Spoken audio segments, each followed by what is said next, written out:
مچھلی اور آگ۔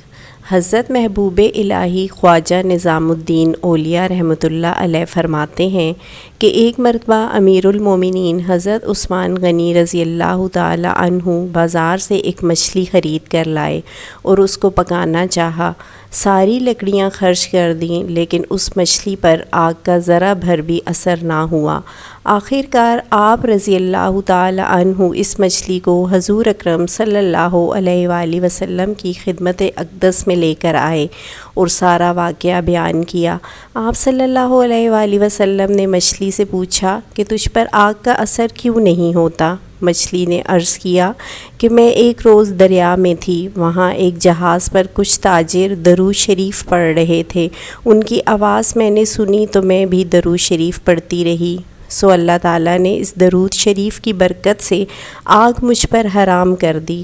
پھر حضرت خواجہ محبوب الہی رحمۃ اللہ علیہ رونے لگے اور فرمایا، اے پروردگار عالم، جس نے ایک بار درود شریف پڑھا اس پر آگ حرام ہے، تو جو شخص صبح سے شام تک حضور نبی کریم صلی اللہ علیہ وآلہ وسلم کی محبت میں مستغرق ہے، امید ہے کہ اسے تو کوئی آگ بھی نہیں جلا سکے گی۔